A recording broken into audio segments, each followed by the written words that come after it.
స్తోత్రం కలుగును గాక. నాకు చాలా ఇష్టమైనటువంటి మాట. ఎక్కడికి వెళ్ళినా చెప్తూ ఉంటుంటాను పదే పదే. ఎందుకంటే గోడకు ఒక మేకు దిగొట్టాలంటే మనం ఇట్లా దెబ్బకు దిగుతుంది, కొడతానే ఉండాలన్నమాట. ఈ హృదయం వాళ్ళు ఎలాగైపోయినాయి అంటే అందరికి గోడలాగా మారిపోయింది అనమాట. అందులో వాక్యం మేకు దింపాలంటే పదే పదే కొట్టాలన్నమాట.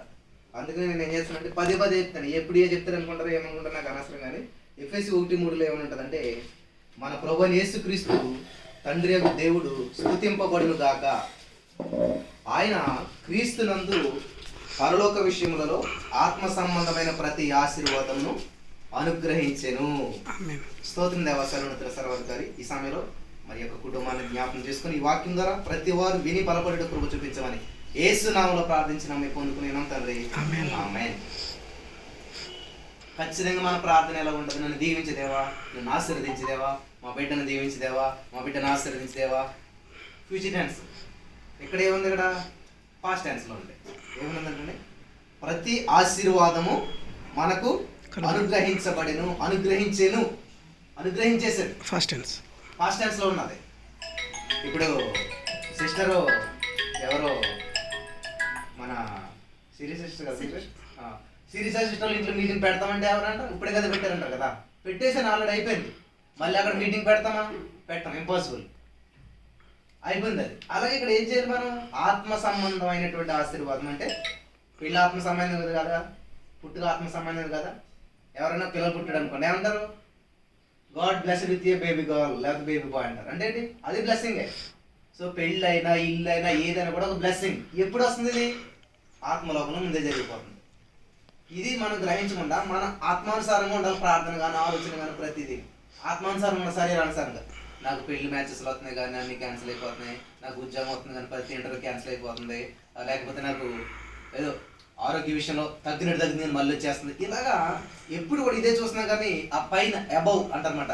మీరు పైన ఉన్న వాటిని వెతుకుతారు అంటారు దేవుడు. పైన ఉంటే ఏముంటుంది ఇక్కడ? మళ్ళీ చదువుతుంది ఈ మాట బాగానే ఉంది.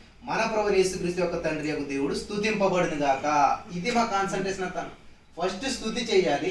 ఎవరైతే స్తుతిస్తారో ఆత్మ సంబంధం ప్రతి ఆశీర్వాదం అట్రాక్ట్ చేస్తారంటారు, గ్రహించుకుంటారు అనమాట.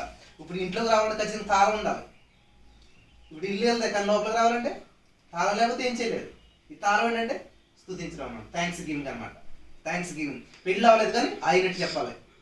రోమన్ 4:15 ఉంటున్నాడు. దేవుడు, మన దేవుడు మృతులను సజీవులుగా పిలిచేవాడు, లేని వాటిని లేదు. మీకు వివాహం జరగలేదు, థ్యాంక్ యూ చేసిన వివాహం జరిగిపోయింది. పిల్లలు లేరు, థ్యాంక్ యూ చేసిన పిల్లలు ఇచ్చావు. ఉద్యోగం లేదు, థ్యాంక్ యూ చేసిన ఉద్యోగం ఇచ్చావు. ఇది ఏమన్నా పాజిటివ్ అనిపిస్తున్నా లేకపోతే ఏదో అనుకుంటే దేవుడు చెప్పాడు కదా అక్కడ. దేవుడు అంతలో కూడా లేనట్టు లేని ఉన్నట్టు పలుకుతున్నాడు. లాజరు సమాధులు ఉంటే ఏమని చెప్తారు చెప్పండి? మీరు ఎవరైనా చనిపోయిన వ్యక్తి దగ్గరికి వెళ్ళారు అనుకోండి, బాడీ ఇంట్లో ఉందా, బయట ఉందా, ఐస్లో ఉందా, ఫ్రిడ్జ్లో ఉందా అంటారు లేదా? బాడీ అంటారు. సృష్టిలో ఎవరైనా చచ్చిపోయిన పేరు పెట్టి పిలుస్తారా? కానీ ఒక ఆయన పిలిచాడు. ఎవరు? యేసుప్రభు. లాజరు బాడీ అన్నాడు ఆయన. లాజరు అన్నారా? ఈరోజు నిద్రతన్న వాడితో మాట్లాడినట్టు మాట్లాడాడు. సృష్టిలో ఎవరు చేయలేదా? అది చేసింది ఎవరు? యేసే అనమాట. అసలు ఎంత అద్భుతంగా బైబిల్లో ఉంటే మనం అసలు ఆలోచన ఏమంది కరెక్ట్ లేదనమాట. ఇంకా దీవింతాడు దేవుడు, ఆశ్రయించదే. ఎప్పుడు ఆశ్రయించాలి? రేపు 10 సంవత్సరాలుగా తల తోకలేద్దాన్ని. సో ఇదంతా కొంతమంది ఇబ్బందిగా ఉంటుంది వినటానికి. కానీ ఇక్కడ వాస్తవం అది ఉందన్నమాట. దీవించు అనకూడదు. మనం దీవించేసావు, ఆ దేవుని స్వతం తీసుకోవడానికి తాళం దేవుడు స్తుతించాలంట. తండ్రి అనే దేవుడు స్తుతించబడాలంట. ఎప్పుడైతే దేవుడు నామానికి స్తుతి వస్తారో, ఎప్పుడైతే స్తుతిస్తామో ఏంటన్నమాట? స్తుతి అంటే ఏంటి? థ్యాంక్ యూ చేసి నాకు పెళ్లి చేస్తావు, థ్యాంక్ యూ చేసి నాకు పెళ్లి చేస్తావు, థ్యాంక్ యూ అంటే ఏమవుతుంది? లాక పెట్టి ఏం చేయాలంటే రాదు, తిప్పాలి. తిప్పుతాను ఎప్పుడు వచ్చేంత వరకు. అర్థందా? ఇప్పుడు సిస్టర్ లాక్ పెట్టారు అందులోను, అలా కూర్చుంటే డోర్ ఓపెన్ అవుతుందా? ఏం చేయాలి? తిప్పాలి. అందులో పెట్టి తిప్పుతా ఉంటే ఒకసారి టక్ అంటుంది అనమాట. అప్పుడు డోర్ ఓపెన్ అయిపోతుంది. డోర్ ఓపెన్ అయితే వస్తాము, ఫ్యాన్ వేసుకుంటాం, ఏసీ వేసుకుంటాం, సోఫాలో కూర్చున్నాం, హాయిగా ఎంజాయ్ చేయొచ్చు. అన్నీ ఉన్నాయి కానీ తాళం లేదు చాలా మంది దగ్గర. స్తుతి లేదు. స్తుత అంటే ఏంటి బ్రదర్? చాలా మంది అన్నమాట స్తుతించడానికి చెప్పేస్తున్నారు. ఏం స్తుతించాలి? ఎలా స్తుతించాలి? ఇదే అనమాట ఇక్కడ దేవుడు చెప్తున్నాడు. మన తండ్రి మన ప్రభు యేసుక్రీస్తు యొక్క తండ్రి దేవుడు స్తుతించబడును గాక, ఆయన క్రీస్తునందు పరలోక విషయంలో ఆత్మ సంబంధమైన ప్రతి ఆశీర్వాదము మనకు అనుకో. చాలండి, ఒక రిఫరెన్స్ చాలు. 1 word from God can change your destiny forever. ఎంత ఇంటికి ఇన్ని బెడ్రూమ్లు ఉన్నాయి, కిచెన్ ఉంది, హాల్ ఉంది, బాత్రూమ్ ఇవన్నీ ఉన్నాయి. కానీ రావాలంటే ఏముంది? ఒక్క లాకు, ఒకటైనా లాకు 10 ఉన్నాయా? 10 ద్వారాలు ఉంటే ఇంట్లోకి రావడానికి ఒక్కటే. కాబట్టి నీ జీవితంలో ఒక రిఫరెన్స్ చాలు, ఒక వాక్యం చాలు, ఒక్క మాట చాలు అన్నమాట. దేవుడు నుంచి ఒక మాట మన జీవిత గమ్యాన్నే మార్చేస్తుంది. ఇది తెలియట్లేదు మనకి ఎంతకైనా. దేవుడు ఇవ్వాల్సింది ఇచ్చేయాడు. ఆది కాండం 1:20 చదువులు ఏముంటుంది అక్కడ? దేవుడు వారిని ఆశీర్వదించాను ఎట్లనగా మీరు ఫలించి విస్తరించి భూమి నిండించి లోపరుచుకుని ఏలుబడి చేయండి అంటున్నాడు. లోపరుచుకోవాలి. లోపరుచుకోవడం అంటే ఏంటి?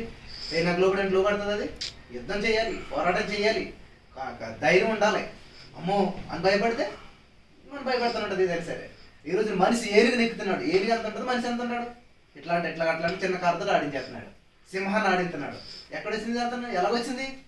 అది గ్రహించాడు. అది కానీ 1:20 గ్రహించాడు. లోపరుచుకోమన్నాడు, ఏలుబడి చేయమన్నాడు. కాబట్టి సింహాన్ని నేను ఏలుబడి చేయాలి, ఏలుగు నేను ఏలుబడి చేయాలి. దావీదుకి గొల్లియాతుకి అసలు సంబంధం ఉన్నదా? అన్నలో యుద్ధ ప్రావీణ్యం కలిగిన వాళ్ళు విడిచిపెట్టి పారిపోతుండే. ఏమి యుద్ధం తెలియని దావీదు ఏం చేస్తాడే? నేను చంపబడతాను అన్నాడు. చంపేహాడు కూడా. ఏది పలికడే చేశాడు అనమాట. పలికింది కలిగిందా లేదా? ఈరోజు మన అమ్మో వాళ్ళ అన్నలు కూడా పలికిరామని, వామ్మో గొల్లియాతు బలమైనడు బాబు, ఆయనతో మేము ఉండలేము బాబు, ఆయనతో మేము యుద్ధం చేయలేకపోయారు. వాళ్ళు ఏది పలికిరా చేశారు. వాక్యం రిలవెంట్గా చెప్తాను నేను జాగ్రత్తగా. ఆది కాండం 1:3 ఏమని ఉంటుందంటే, దేవుడు వెలుగు కలుగుగా కానీ పలికెను, వెలుగు కలిగెను. అసలు ఈజీగా చదివేస్తారు. అది ఈజీ కాదు, వండర్ఫుల్ వర్డ్ మాట. అది జీవితం అది అక్కడ ఉంది. ఏం పలికాడు అది కలిగింది. మరి నువ్వేం పలుకుతున్నావు? దావీదు అన్నలు ఏం పలికారు? ఏమో యుద్ధం చేయలేము, దావీదుతో మేము మా వల్ల కాదని చెప్పి పరుగులు తీశారు. తిరిగి అయిపోయారు. దావీ రా నువ్వు ఎవడో నా దేవుడిని దూషిస్తావా నువ్వు అసలేని ధైర్యం. ఏది పలికాడు అది పొందుకోగలిగాడు. దేవునికి స్తోత్రం కలిగింది కాక. సో మనం కూడా ఏది పలుకుతామో అది పొందుకుంటాం అన్నమాట. ఈరోజు మన జీవితంలో జరగకపోవడానికి కారణం ఏంటంటే నోరు. పెద్దల మాట అంటారు, ఏమన్నా నోరు మంచిదైతే ఊరు మంచిది. మీ ఊరి చెడ్డది ఎందుకైంది? ఎందుకని మీ నోరు చెడ్డది కాబట్టి. మీ జీవితం చెడ్డది ఎందుకైంది? అందరూ తప్పు ఆలేదు అంటారు. నేను అంటే మీదే తప్పు అంటాను. నేను ఎవరైనా సరే మీ జీవితం బాగుపడలేదు, మీ జీవితం దీవించబడలేదు, మీ జీవితంలో కార్యం జరగలేదు అంటే తప్పు మీదే. మీ నోరు తప్పు, మీది కూడా కాదు. ఎందుకంటే మీరు ఏది పలుకుతున్నారో అదే. సామెతలు 18:20 చదివితే ఒకటి నోటి ఫలము వాడు అనుభవిస్తారంట. అబ్బా చూసారా, నీ కర్మ నువ్వు అనుభవించు. మన తెలుగులో సామెత, కానీ బైబిల్లో అది మార్చేశారు. ఎలాగా? కర్మ కాదు, అది నోటి ఫలం అనమాట. నువ్వేది పలుకావో అది కలుగుకుంటావు అనమాట. సో ఇలా చెప్తా ఉంటే నేను ఎంతసేపని చెప్తాను, దానికి ఎంత ఉండదు. సో నా ఉద్దేశం ఏంటంటే, ఆశీర్వదించని మీరు క్రియేట్ చేయొద్దు, సమస్యలు తీర్చని మీరు క్రియేట్ చేయొద్దు. మరి ఆల్రెడీ కలిసి చేయడైనా ఆ తాళపు చెవి నీకు ఇచ్చాడు. నువ్వెంత థ్యాంక్ యూ చెప్తా ఉంటుంటావో. ఇప్పుడు టెస్ట్ మనం ఏం చేయాలి? 10,000 సార్లు అయినా రాశాడు. ఏమని? అప్పు తీర్చాను కాదు, థ్యాంక్ యూ చేశాను రాస్తే 10 లక్షలు అప్పు తీరుకుందంట. అంత ఈజీ తాళపు చెవులు ఉన్నాయి. 3 days కష్టపడాలి, ఉద్యోగం చేయాలి, అక్కడ ఇక్కడ అప్పు తెచ్చి ఇక్కడ అప్పు తీసాను, అక్కడ ఆడతాలక కొట్టి ఇడతాలక ఇలా ఎంత గందరగోళం ఎందుకంటారు? ఇంట్లో కూర్చుని దేవుని స్తుతించే సరిపోతుంది. మరి చేస్తారా ఈరోజు నుంచి అది? ఇంకా ఎవరు మీరు ఎత్తుకోవడం కాదు, ఏ నెంబర్ ఎత్తుకున్నా, ఏ సేవ దగ్గరికి వెళ్తాం, ఏ ఊరి కాదు. కూర్చొని దేవుడి దగ్గర కూర్చొని హ్యాపీగాను, దేవా నీకు వందనాలు, thank you Jesus, thank you Jesus, వందనాలు ఏసయ్యా, ఈ సమస్య నుంచి విడిపించినందుకు వందనాలు, నువ్వు గొప్ప దేవుడు, నాచరిగారు. ఇలాగ ఎప్పుడైతే చేస్తామో ప్రతి ప్రాబ్లమ్ సాల్వ్ అన్నమాట. అంతేగాని జాషువా గారితో ప్రేయర్ చేద్దాం, ఏం చెప్తాడు, అసలు ఏం సలహా చెప్తాడు, ఇది ఇలా ఉంది, దీనికి ఏం చేస్తాడు, ఏది నేను మనిషినే కదా. సో మనం అంతా కలిసి ఏం చేయాలి? స్థుతించాలన్నమాట. స్థుతి మీ స్థితిని మార్చేస్తుంది, ప్రార్థన పరిస్థితిని మార్చేస్తుంది. ఇవి అన్నమాట మన పరిస్థితులు మార్చాలన్నమాట, స్థితిగతులు మార్చాలన్న. అంతేగాని ఇట్లా అట్లాగని కాదు. దేవునికి స్తోత్రం కలుగుతుంది. కాబట్టి ఈ యొక్క వచనం ద్వారా దేవుడు మనం బలపరిచిన కాక ఆమేన్. స్తోత్రం దేవసరవంతర. ఈ యొక్క కుటుంబంలో విత్తబడిన వాక్యం నీ నా మహిమార్థం ఉందని నేను నమ్ముచున్నాను. సమస్త మహిమ ఘనత ప్రభావం వేరే తెచ్చుకోమని నజరేయుడైన యేసుక్రీస్తు నామములో ప్రార్థించిన మీ పొందుకునే నమ్మ పరమ తండ్రి ఆమేన్. ఆమేన్. Praise the lord.